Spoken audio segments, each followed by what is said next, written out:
All right, this is your introduction to tennis. So I'm Mr. Styles. I want to go over some parts of the tennis court, the names of the areas, the lines, and a few of the terminology points when it comes to strokes and different types of shots in tennis.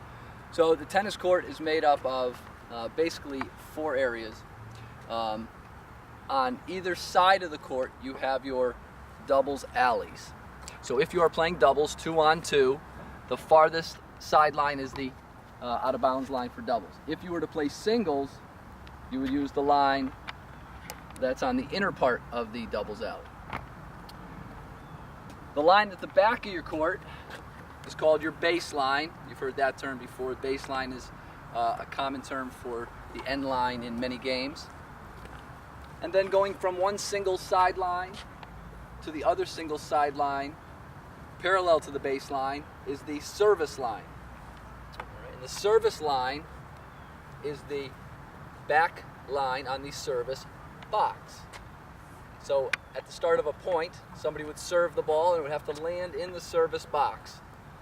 Inside this sideline, in front of this service line, and here we have the center line. So we have a service box, our two doubles alleys, and then this big area in here we call no man's land. And a lot of the balls bounce in this area, so you rarely want to be standing in this area because this is where most of the balls bounce. So when it comes to different shots in tennis, if a ball bounces and I hit it on my forehand side, this is a forehand ground stroke.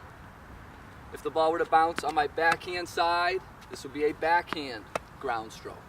All right, so a volley, I hit out of the air. There's no swing. I'm just looking to block the ball towards my target.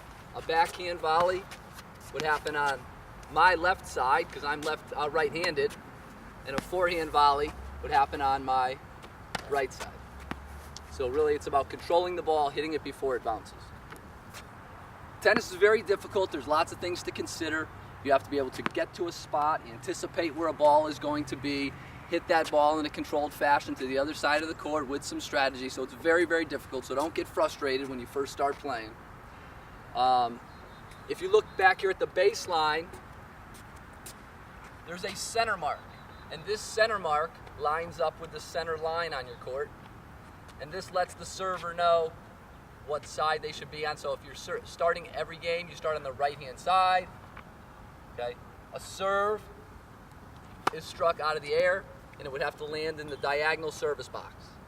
You get 2 attempts to serve.